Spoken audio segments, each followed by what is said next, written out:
बच्चों, तो हमने जो है कक्षा 9 का अध्याय 2 बहुपद का भाग 1 जो है पढ़ लिया अच्छे से। भाग 1 में हम लोगों ने बहुपद को कैसे पहचानेंगे, या फिर बहुपद क्या होता है, या फिर कोई हमको बीजीय व्यंजक दिया गया है उसको देखकर हम कैसे बताएंगे कि यह बहुपद है कि नहीं है, इस बात को अच्छे तरीके से हमने समझा था। और उस पे अंतिम में हम लोगों ने कुछ प्रश्नों को भी दिया था और उनके हल को भी आपको दिखाया था। ठीक है, सही गलत का निशान वाला। तो अब वहीं से हम आगे बढ़ते हैं। तो हमें जहाँ तक पता है कि आपने सभी सवालों को सही तरीके से समझ लिया होगा, लेकिन आपका जो अंतिम वाला सवाल है हम सोच रहे हैं उसको हम जो है उसके बारे में अच्छे से एक बार हल आपको दे दे, तब आगे बढ़े। ठीक है, क्योंकि उसमें आपको थोड़ा सा मतलब संदेह, थोड़ा सा कन्फ्यूजन आपको हो सकता है। ठीक है, तो देखते हैं हमारा लास्ट वाला सवाल जो था, मतलब पिछली क्लास का अंतिम सवाल हमारा जो था क्या था, y की घात 8/4 और धन y की घात 16/8 धन 12, ये था। और हमने कहा था कि अब ये बहुपद है तो सही का निशान लगाएंगे, और बहुपद नहीं है तो गलत का निशान लगाएंगे। तो देखिए, हमने कहा था कि जो चर है उसकी घात क्या होनी चाहिए, पूर्ण संख्या होनी चाहिए, और हमने इस पर सही का निशान लगाया था। आप कहेंगे कि ये तो पूर्ण संख्या है नहीं, तो हम कह रहे हैं कि ये पूर्ण संख्या है, क्योंकि y की घात 8/4 है। तो 8/4 का मान क्या आता है, अगर आप सही से ध्यान देंगे तो इसका मान 2 आता है। 4 दूनी 8, 2 आ गया ना। तो y की घात सीधा सीधा 2, 8/4 के रूप में भले लिखा, लेकिन इसका मतलब मान जो है 2 के बराबर है, तो यहाँ पे y की घात 2 हो गया।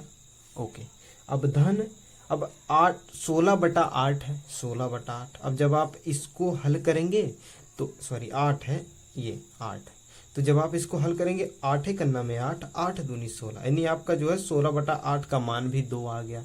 तो आप इसको देखेंगे तो y की घाते 2 आ गया, और धन 12।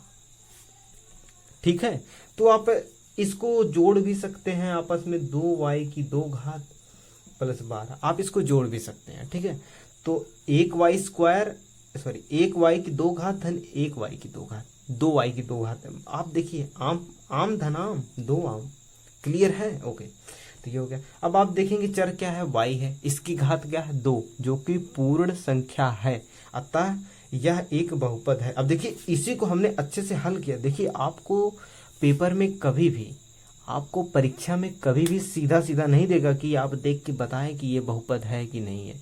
आपको इस तरीके से देगा कि आपको हल करना पड़े, उसकी घात को काटना पड़े, छांटना पड़े, उसको आसान करना पड़े। ठीक है, तो ये सवाल आपको अच्छे से क्लियर हो गया। तो अब हम जो है आगे बढ़ते हैं, मिटा दें इसको। ठीक,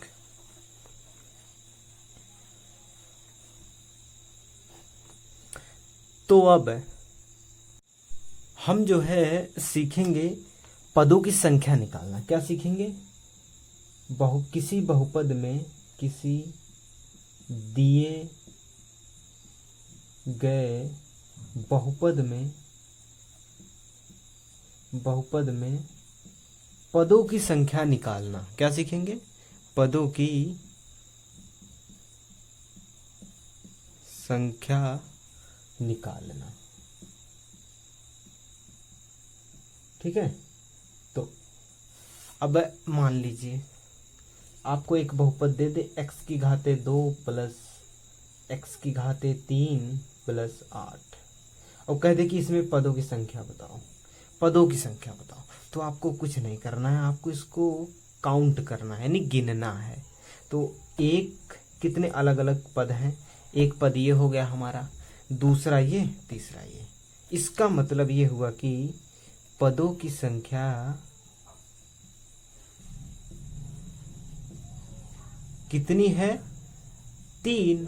इस बहुपद में पदों की संख्या 3 है, ये संख्या लिखी गई है। ठीक, अब आपको दूसरा बहुपद दे दे, मान लीजिए x दे दे, तो आप क्या कहेंगे, अब एक ही है, इसका मतलब पदों की संख्या कितनी हो जाएगी, आपका उत्तर क्या होगा, पदों की संख्या 1। ठीक है, उसके बाद प्रश्न नंबर 3, आपको दे दे x की घात 2 प्लस x की घात 4। अब इसमें पदों की संख्या बताइए, तो आप इसको गिन लेंगे 1 2, जितने अलग अलग पद हों उसके पदों की संख्या को हम गिनते हैं। तो पदों की संख्या इसमें कितनी हो जाएगी, 1 2, तो ये पदों की संख्या बराबर हो जाएगी। अब हम इसको थोड़ा ऐसे ही कर देंगे, ये इसका मतलब पदों की संख्या, मतलब यही चीज़ हमने यहाँ उतारा है। ठीक है, आप इसको पूरा लिख सकते हैं चाहे तो, यहाँ पे 2। ठीक है, ओके। तो अब हम प्रश्न नंबर 4 देखते हैं। अगर आपको दे दे x धन x, तो इसमें पदों की संख्या आप किस तरीके से बताएंगे, आप ध्यान दीजिएगा।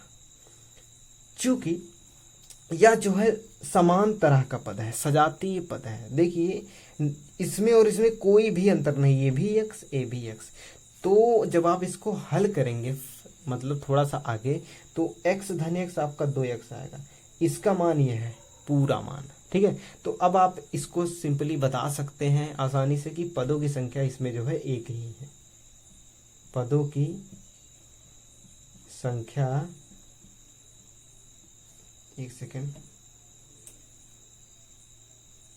पदों की संख्या बराबर 1। ठीक है, इस चल क्यों नहीं रहा है, एक सेकेंड, हम इसको थोड़ा सा मिटा देते हैं ताकि आपको अच्छे से दिखे।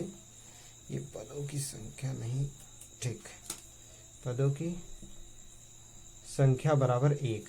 ठीक है, ये अब हम कुछ और उदाहरण देखेंगे ताकि आपको बहुत ही अच्छे तरीके से मतलब समझ में आ जाए कि बहुपदों की, किसी बहुपद में हम पदों की संख्या को किस तरीके से या फिर कैसे निकालते हैं। तो प्रश्न नंबर 5 आपका है। आपको दे दे x की घाते 3 धन x की घाते 3 धन y की घाते, यहाँ पे आप x की घाते 5 कर दीजिए। इसमें पदों की संख्या आप कैसे निकालेंगे, तो इसमें भी आपको पिछला जो आपने प्रश्न नंबर 4 देखा था, समान थे दोनों को हमने जोड़ दिया था। ठीक है, तो इसमें ये दोनों समान है, ये अलग, इसको नहीं जोड़ पाएंगे भाई। आप ये ध्यान दीजिए, हम जोड़ते किसको हैं आपस में, आम को, आम की संख्या को आम की संख्या के साथ ही हम जोड़ेंगे। आम की संख्या को हम कभी भी नीम या फिर इमली की संख्या के साथ नहीं जोड़ सकते, समझ रहे हैं ना। ओके, तो ये भी देखिए, अब ये दोनों सेम है, एक x की घाते 3 और ये एक x की घाते 3 है। तो ये आपका टोटल हो जाएगा 2x की घाते 3, और आपका बचा क्या, धन x की घाते 5। अब देखिए ये अलग चीज, देखिए ये अलग चीज है, x की घात 5 है और ये अलग चीज है x की घात 3। इसको हम आपस में जोड़ नहीं सकते। ठीक है, हम सिर्फ, देखिए जोड़ने का मतलब है हम सजातीय पदों को ही जोड़ते हैं। सजातीय मतलब जो समान तरह, जो एक जैसे दिखे, एक जैसे दिखे। ठीक है, मतलब देखिए ये बीजगणित आपका चल रहा है, क्या चल रहा है, बीजगणित। तो बीजगणित में हमको बीजीय व्यंजक को ही जोड़ना घटाना, आपने कक्षा 8 में अच्छे से पढ़ा होगा। ठीक है, तो यही चीज हम सीख रहे हैं। तो ये हो गया, तो समझ आया यहाँ तक। अब इसमें पदों की संख्या कितनी हो जाएगी, 2। पदों की संख्या कितनी हो गई, 2। अगर आप इसको नहीं जोड़ते, आपको ये मतलब है इस चीज के बारे में नहीं पता होता कि हमें जोड़ना है, तो आप बताते 1 2 3, तो आप बताते 3, जो कि आपका गलत उत्तर होता। ठीक है, तो ये हो गया 2। अब इसके बाद प्रश्न नंबर 6 आप देखेंगे। 3x की घाते 4 धन 4x की घाते 4 ऋण 8x की घाते 2 और धन 12। इसमें पदों की संख्या बताइए आप, पदों की संख्या। तो आप क्या करेंगे, पहले इसको हल करेंगे। देखिए जो समान वाले उसको जोड़ दीजिए।